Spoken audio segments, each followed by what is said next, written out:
네, 의원님 반갑습니다. 기왕행 사무국장 정석원입니다. 네, 반갑습니다. 국장님 질문 드리겠습니다. 지금 2050 탄소 중립 실천을 위한 경남 로드맵을 지금 현재 준비 중으로 알고 있습니다. 네. 먼저 탄소 넷 중립이라는 개념이 어떤 개념인지 간략하게 설명해 주시기 바랍니다. 탄소 중립이란 말은 이제 쉽게 얘기하면은 단순하게 얘기하면 그 이산화탄소가 전혀 배출되지 않는다라고 하지만 그 지구 온난화에 기여하는 것은 이제 이산화탄소뿐만 아니고 그 메탄가스라든지 그다음에 그 프레온가스라든지 그런 다양한 그 기체들이 이제 지구 온난화에 영향을 미칩니다. 그 전체가 이제 그 넷제로쯤 되는 거고 그 충분히 이제 그 이산탄소 발생량이 제로가 안 되기 때문에 발생이 되더라도 나무를 심는다든지 습지나 해양을 통해서 흡수되는 양까지 해서 플러스 마이너스에서 제로가 되는 그런 걸 넷제로로 얘기합니다. 그리고 지금 현재 로드맵을 지금 작성 중인데 그렇게 어떻게 준비하고 계신지.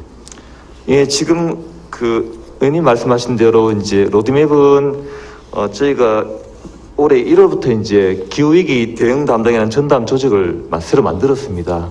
그리고 이제 탄소 중립위원회도 이제 2050까지 이제 우리 자체 시나리오와 이행 계획 준비를 위해서 이제 탄소 중립위원회도 6월달에 만들었습니다. 지금 로드맵에는 이제 그 2050 탄소 중립 목표 달성을 위한 비전과 온실가스 감축 목표, 추진 전략, 분야별 중장기 온실가스 감축을 위한 추진 과제, 연차별 추진 계획 등이 포함될 계획입니다. 로드맵 수립 전 과정에 도민들을 참여시켜 도민과 함께 실행 계획을 만들어가고 있습니다. 경남 기후 도민회의 운영을 통해서 도출된 도민들의 탄소 중립 방안과 주요 쟁점도 로드맵에 반영해 나갈 계획입니다. 민간 거버넌스인 탄소 중립 추진위원회를 중심으로 부문별, 시기별 감축 경로를 도출해서 향후 정책 수용성과 실현 가능성을 증대시켜 나가 있습니다. 로드맵 수립을 위한 용역은 내년 4월까지 계획되어 있습니다만 국가 온실가스 감축 목표 상향 조정에 따른 정부 부처의 실행 계획이 현재 준비 중에 있어서 국가 계획과의 정합성 등을 고려해서 우리 도의 분야별 감축 목표 설정과 추진 전략안의 보다 세밀한 분석을 위해서 용역 기관은 탄력적으로 운영할 계획입니다. 향후 로드맵 초안이 작성이 되면 탄소 중립 추진위원회 논의와 토론을 거쳐서 감축 목표와 추진 전략을 확정할 계획입니다. 아울러서 도의회 기후위기 대응 특별위원회가 협력해서 도민들이 수용하고 이행할 수 있는 방안들로 2050 경남 탄소 중립 실현을 위해서 최선의 노력을 다하겠습니다. 먼저 지금 현재 우리 도의 2050 탄소 중립 로드맵을 작성하려면 제가 본 의원이 생각할 때는 가장 중요한 것이 시군별 인벤토리가 정확하게 우리 시군별로 탄소 배출 현황이 각기 다르지 않겠습니까? 예. 그런 인벤토리 조사가 다 되어 있습니까? 시군별 인벤토리 조사는 되어지 않습니다. 그런 상황에서 우리가 로드맵을 만든다는 것이 간실현성이 있을까요? 지금 현재 정부도 보면 이제 그 환경관리공단에서 그 온실가스 이제 로드 인벤토리를 산정해서 작성하는데 그 기준에 의해서 이제 정부 시나리오를 지금 만들고 있습니다.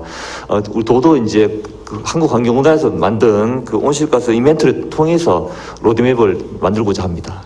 그래서 가장 실효성이 담보되려 그러면은 우리 각 시군별로 이 인벤토리 현황이 다 다를 것 같지 않습니까? 예. 그러면 이 인벤토리를 기반으로 해서 우리 도민들이 어떤 부분에 대해서 예산을 효율적으로 집행하고 또 도민들이 참여해서 이 지금 탄소 중립의 실효성을 갖다가 담보할 수 있겠느냐 이렇게 생각한다면 지금 현재 가장 우선돼야 할 것이 제가 볼 때는 지금 시군별 탄소 배출 인벤토리 작성이 가장 우선돼야 되고 그리고 도민들이 이러한 탄소 중립 관련해서 어떤 부분에 얼만큼 삭감했을 때 또 얼만큼 도민들이 그에 대한 보상이랄까 어떤 만족감을 높일 수 있는 그런 어떤 생각이나 전략이 있습니까? 예, 그 의원 말씀 맞습니다. 시군별 배출 인벤토리를 만드는 게 정확한 시나리오 작성을 위해서 중요합니다만은 현재로서는 이제 말씀드린 대로 없고요. 현재로서는 이제 환경공단에서 제공한 인벤토리를 활용을 하고 있고, 환경부에서 이제 내년부터 이제 시도마다 이제 탄소 중립 지원센터 설치로 예산을 갖다가 조금씩 주려고 그럽니다. 거기에 따라서 이제 우리 도도 이제 그런 센터 설치를 통해서 그 우리도 자체 이벤트 작성을 위한 준비를 해 나가도록 하겠습니다. 무적적 맹목적으로 우리 탄소 중립 로드맵에 도민들에게 참여하고 홍보하는 것이 그치는 것이 아니라 이 부분이 좀 더 실효적 형태로 결과치로 나오려고 그러면은 여기에 대한 보상이랄까 어떻게 보면은 참여에 대한 어떤 그 결과물을 같이 도민들로 나눌 수 있는 그런 로드맵도 들어가야 된다 본 의원은 생각하고 있습니다. 그에 대해서 국장님 어떻게 생각합니까? 예, 맞습니다. 그 환경부에서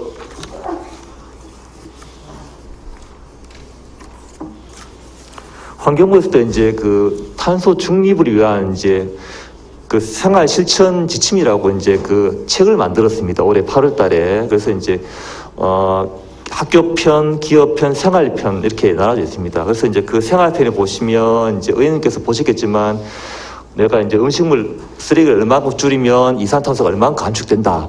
또 이제 플라스틱을 줄이면 얼마만큼 이산탄소 감축된다. 그런 내용이 다 있습니다. 그런 내용들을 가지고 도민들에게 적극 홍보를 하고자 내년도 이제 3억 원의 예산을 해서 이제 이런 도민들에게 기후위기 생활 속에서 실천하면 기후위기에 얼마나 도움이 될 것인지 그런 홍보 활동을 또 하려 합니다. 아울러서 이제 그 다용급 사용을 통하면 많이 하면 기후위기에 도움이 되는데 그 다용급 사용을 높이기 위해서 내년에 이제 창원시에 시범 운영합니다만은 그 내년에 그 환경사랑 상품권 또 예산을 2억을 확보했고 그래서 다용급 사용을 높여나가고 또 김해시 같은 경우에는 이제 구피 사업을 지금 추경에 이제 확보를 했습니다. 추경에 지금 8억 4천을 확보해서 김해 장례식장에 이제 다용품을 사용하도록 이제 하려고 하고 있습니다. 제가 하나 사례를 제가 제공하자면 우리 도민 개개인들에게 가령 하루에 만일에 6,000보를 걷거나 10,000보를 걷지 않습니까? 대중교통을 이용하거나 이랬을 때 그것이 어쩌면 어떤 탄소 포인트제로 이렇게 연결됐거나 또 아니면은 우리가 텀블러를 가져가면은 그 텀블러 개수만큼 쿠폰을 받으면은 그것이 어쩌면 1+1으로 또 하나의 어떤 이벤트가 되거나 이러한 적극적인 홍보 대책도 함께 로드맵에 들어가야 된다는 말씀을 제가 드리고 마치겠습니다. 예, 그리고 맞습니다. 그 공공부문 온실가스에 대해서 목표 관리제에 대해서 질문드리겠습니다. 자료 화면 띄워주시기 바랍니다.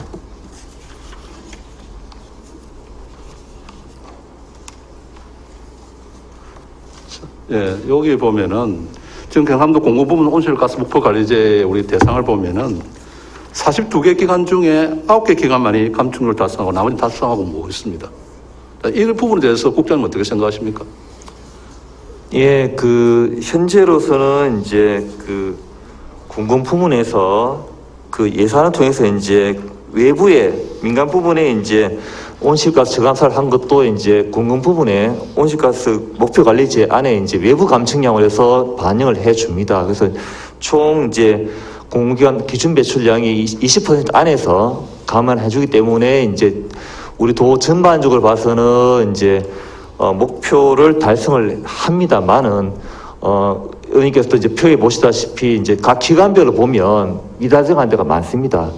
그런 부분에 대해서는 이제 지금 각 기관에서도 도에서도 이제 그 LED 등을 교체한다든지 그리고 이제 태양광을 설치한다든지 그리고 이제 한편으로는 이제 그 국비 사업도 이제 많이 확보를 하고 있습니다. 지금 내년에는 이제 그 장류 도서관에 공공부문 탄소 중립 모델로서 이제 장류 도서관에 이제 내년부터 2년 동안 국비 80억을 지원받아서 태양광 설치라든지 지열 난방, 창호 개선, 고효율 냉방기기 교체를 통해서 에너지 자립을 해나가고 그리고 또 다른 사업으로서 그 우리도 허해 연구소에 또 국비를 확보해서 내년에 사업을 하려고 그럽니다. 그리고 질문도 드리겠습니다. 최근 그 우리 영국 글래스고에서 COP26이 아마 폐막을 했습니다. 그죠? 이에 대한 어떤 결정 내용 중에 주요 내용에 대해서 간단히 설명해 주시기 바랍니다. 예, 말씀드리겠습니다. 지난 10월 31일부터 11월 13일까지 14일간 영국 글래스고에서 제26차 유엔 기후변화 협약 당사국 총회가 개최되었습니다.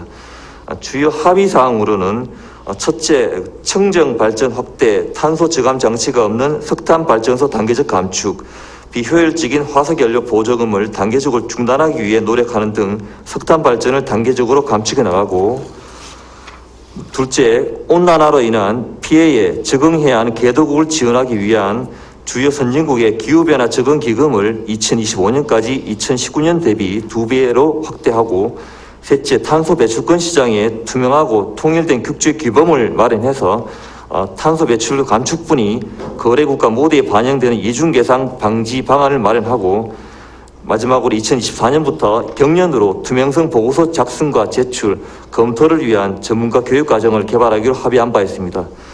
우리 도에서도 환경부 계획 등을 반영해서 온실가스 감축과 탄소 중립을 위해 적극적으로 노력하도록 하겠습니다.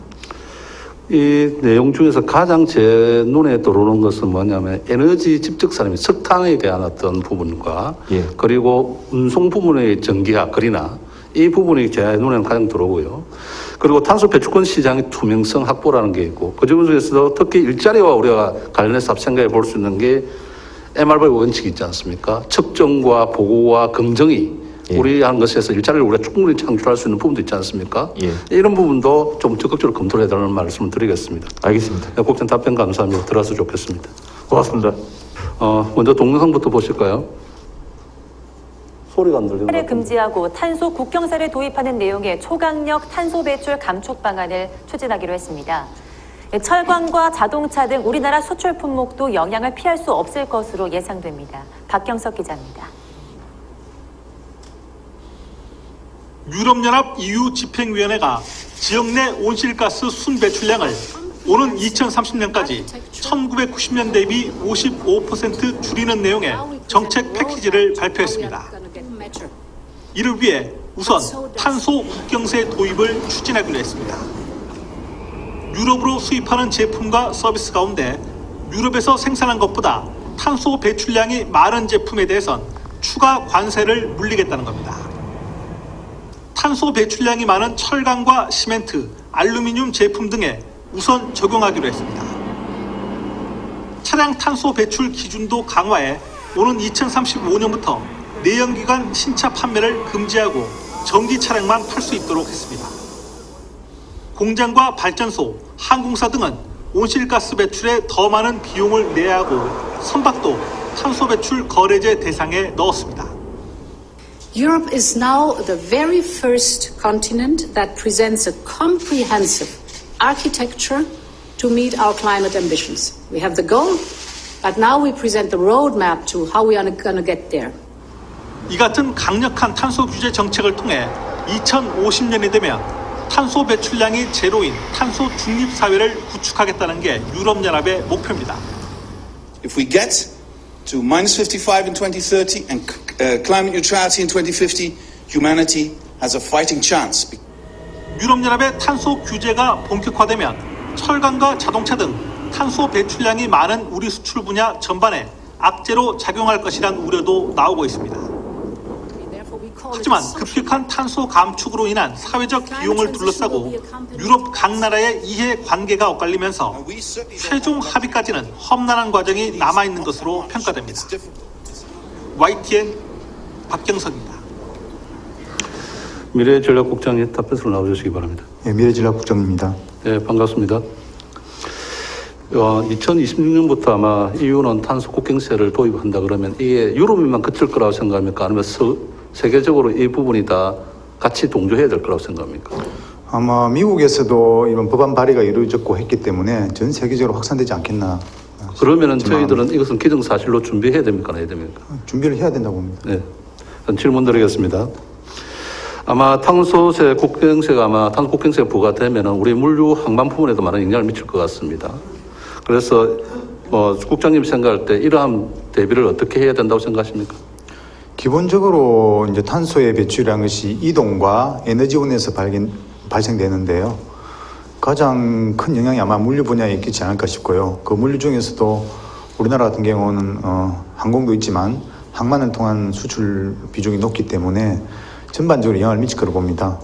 그래서 물류 분야 같은 경우에도 기본적으로 이동을 최소화하기 위해서 산업의 재배치나 그리고 에너지원을 기존의 선박 같은 경우 번거 시위에서 LNG나 수소로 바꿔야 될 것이고요. 육상에 있어서도 야드 트럭 같은 경우도 LNG나 수소로 바꿔야 될 것이고 화물차를 통한 육상 수송도 좀 더 친환경적인 철도 수송으로 바뀌어 나갈 것으로 봅니다. 아마 지금 현재 우리 부산항 신항과 그런 미래 진해 신항이 개장될 건 향후 우리가 지금 현재 계획하고 있는 배후 우리 수송망들을 보면은 아마 이 탄소 국경세하고 생각한다라면 잘 진행되고 있다고 생각합니까? 준비 단계라고 보고 있고요. 세계적인 추세를 봤을 때 빠른 전환이 요구된 상황이라고 봅니다. 아마 우리 특히 물류 부분에 있어서 수송이 차지하는 부분은 상당히 큽니다. 그죠? 3분의 2가 거의 수송 부분에 비용이 발생하고 있는데, 그죠? 그 중에서도 제가 하는 말은 지금 아마 탄소 국경세가 되면은 산업이 아마 항만이라든지 물류 거점에 집적할 수밖에 없지 않습니까? 예. 그리고 그 항만 배후 부지도 집적해야 되는 부분도 있고 공동화해야 되는 것이 지금 현재 과제로 남아 있는 것 같습니다. 예. 그죠? 동의하십니까? 예. 네. 지금 그 항만 배후 단지 다음 자료 한번 보도록 하겠습니다. 우리 다음 자료 6번. 네. 지금 항만 배후 단지 수요 예측 면적이 지금 현재 굉장히 부족한 걸로 되어 있어요. 이런 부족한 부분을 어떻게 메꾸고 갈 수 있을지. 진해 신항이 만들어지고 하게 되면 그러한 가부족 현상은 더 심해질 거라 보고요. 우선에 이제 지금 미개발지를 빨리 개발하는 방향과 함께 기존에 우리 항만 배후 단지들이 대부분 저청 또 지상 중심이었는데 일부 우리 국내의 물류회사들도 그렇게 하지만 고미라 하고 또 필요할 경우에는 지하층까지 활용하는 그런 활용의 다변화와 집중화가 이루어지고 있기 때문에 전체적인 면적의 확보와 함께 이용의 효율화도 필요하다고 봅니다. 제가 늘 5분 발이나 도중실에서 말을 했잖아요. 입체적으로 좀 배후 단지를 활용해야 되지 않느냐 이런 말을 갖다가 제가 말씀을 많이 드렸습니다. 그죠? 그 중에서도 특히 제가 이제 드리고 싶은 말은 왜 항만 배후 단지가 중요합니까? 수송 기능뿐만 아니라 제조 가공과 연계되는 산업의 집적화, 클러스터화가 필요하기 때문에 그렇습니다. 다시 말해서 이 배후 단지가 제대로 최적화되지 않는다면 그 항만은 단순 물류에 걸칠 수밖에 없습니다. 그죠? 그리고 우리가 고부가 가치 있는 복합 물류 운송 체계가 된다면 그 강권은 어디서 결정되느냐 하면 바로 이 배후 단지 역할에 의해서 결정된다 봐도 될 것입니다. 그죠?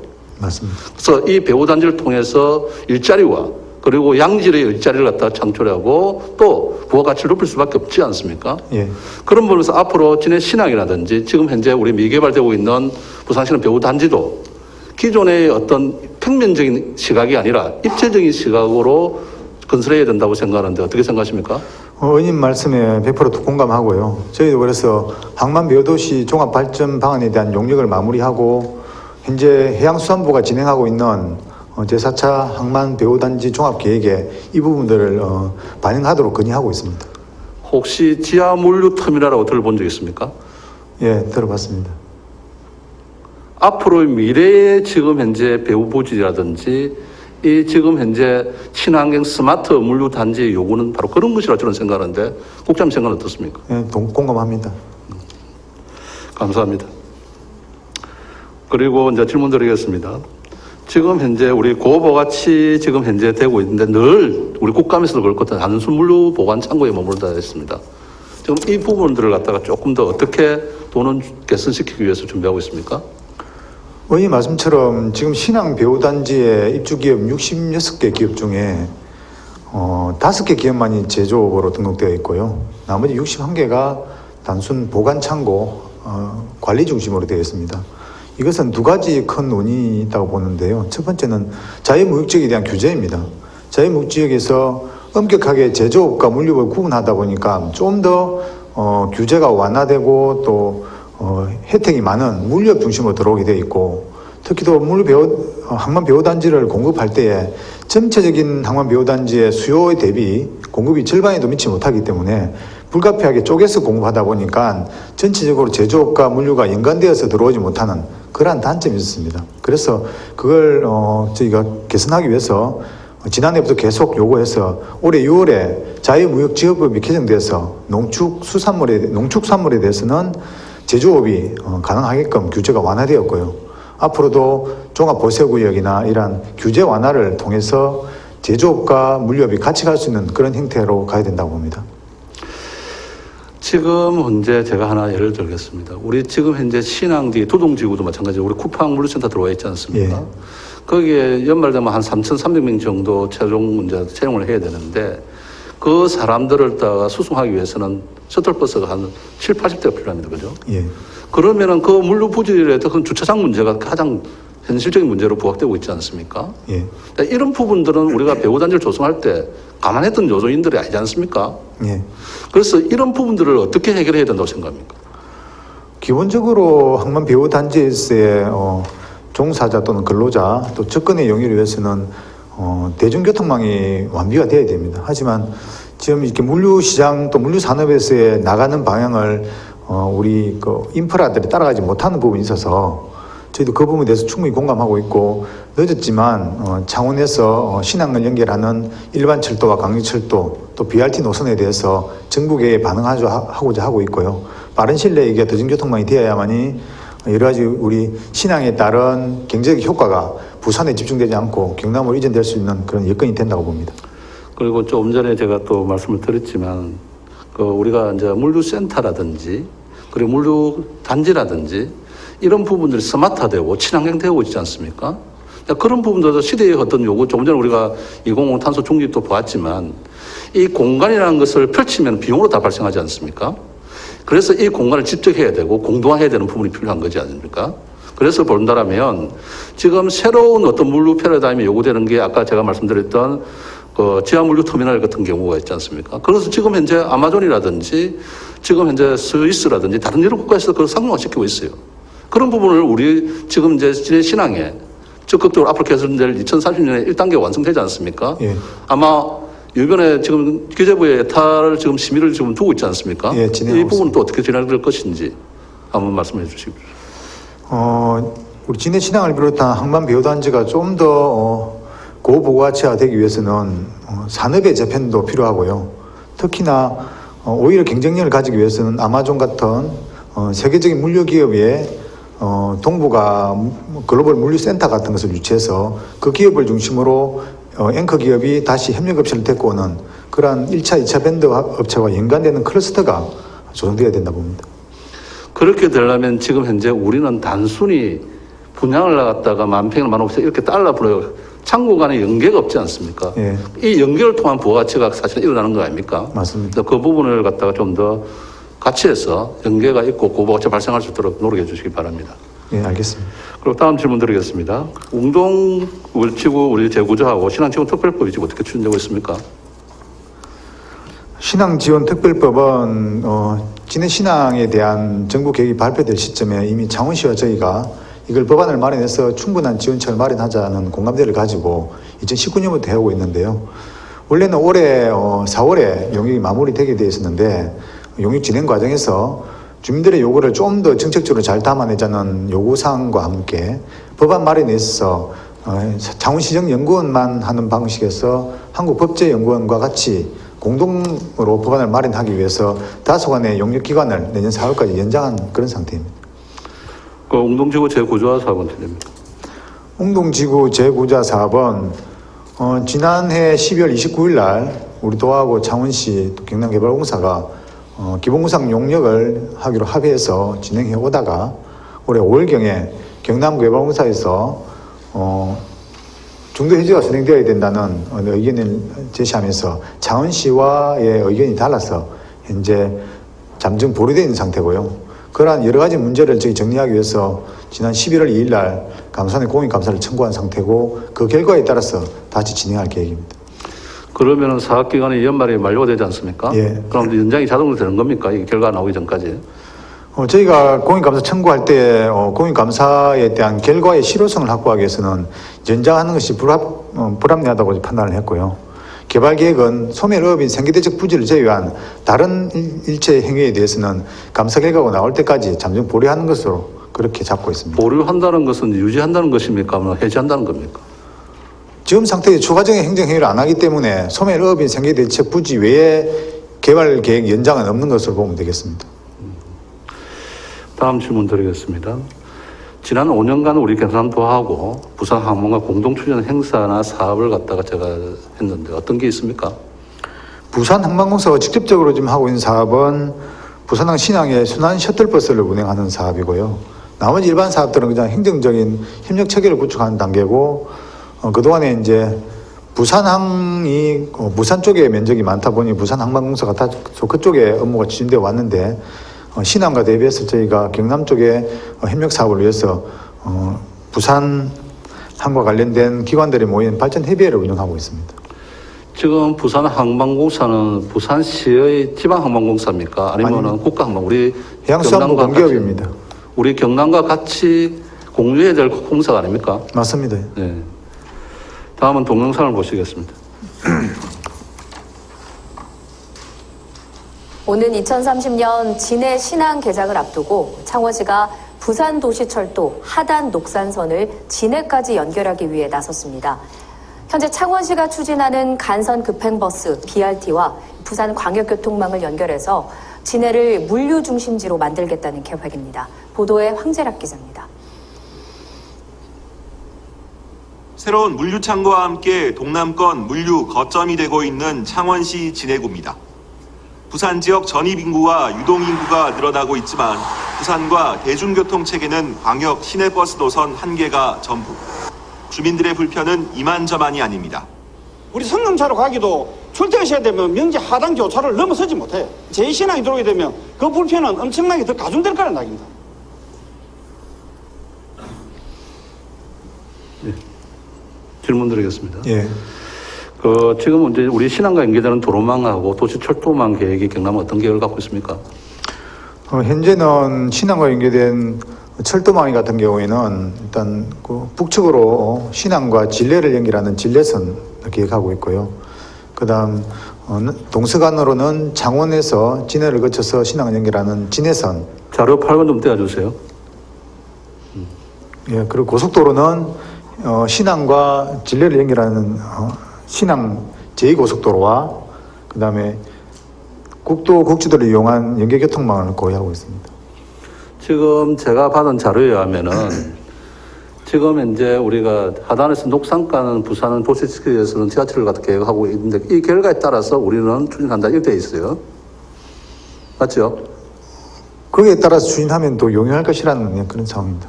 근데 제가 볼 때는 우리 강철도망 같으면은 차라리 우리가 창원 녹산 철도하고 우리 하단 녹산 도시철도를 같이 연결하는 것도 오히려 비치가 더 높아질 수 있는 방법 아닙니까 이게? 그것도 충분히 고려할 수 있습니다.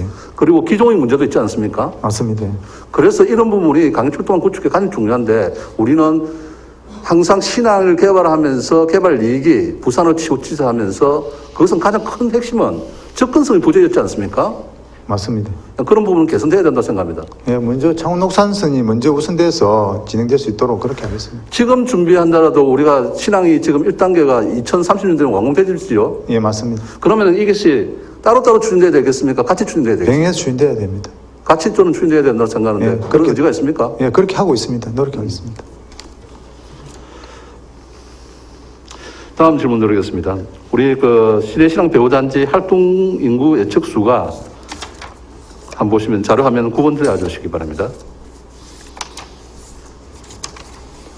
이렇게 반토막이 났어요. 그것도 1, 2차, 3차까지 계속 2차까지 가다가 이것을 어떻게 해석해야 됩니까? 기본적으로 의원님도 아시다시피 이게 국토해양부가 12년에 한 고시와 그다음에 17년에 한 해양수산부의 고시의 차이점인데요. 12년에 고시할 때 국토해양부가 이게 산정 기준을 정할 때에 국내에 사례가 없다 보니 일본 4개 물류기업, 물류단지의 사례와 전망치를 갖고 추정을 했고요.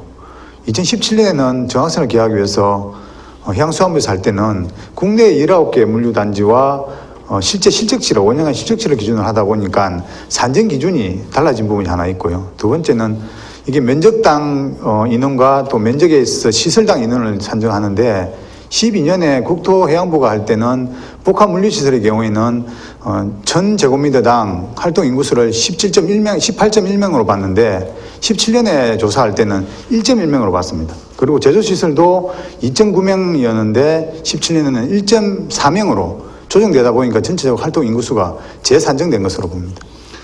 뭐 그렇게 답변하시겠지만 본 의원이 생각할 때는 한번 보십시오. 지금 현재 북컨테이너 뒤에 국제물류도시 계획이 애초에 계획되는 그것이 어디에 있었습니까? 지금 현재 명지에 있는 국제물류 신도시가 본래는 북컨테이너 뒤에 쪽에 자리 잡아야 되는 거 아닙니까? 그죠? 맞습니다. 그 인구가 다 빠졌어요. 그리고 명지 지금 현재 그 인구가 빠졌어요. 그리고 또 거기다가 더해서 경제자유구구청은 아니지만 에코 델타 시티를 건설하고 있어요. 그럼 우리 경남은 뭘 건설했습니까?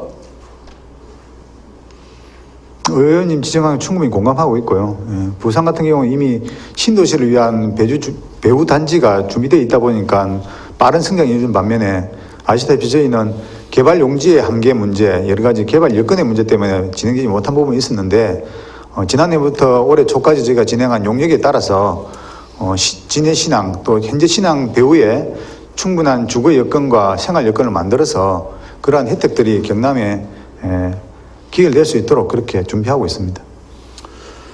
하여튼 우리 경남도가 조금 전에 말했던 이 접근성 확보는 굉장히 신경 써야 된다. 그 접근성 확보가 우리의 일자리와 경남의 근익을 갖고 올 수 있는 길이라 저는 본의원은 생각합니다. 충분히 공감합니까? 공감합니다. 예, 공감합니다. 그래서 지금은 이제 앞으로 건설될 진해 신항과 지금 현재 개발 계획이 있지만 미진한 이 부분들이 조속하게 이루어지고 그 개발 이익들이 우리 도 전체에 같은 편익을 가져올 수 있도록 노력해 주시길 부탁드리겠습니다. 예, 의원님께서 주신 의견들 다 정책에 반영하도록 하겠습니다. 네, 답변 감사합니다. 들어가세요. 고맙습니다.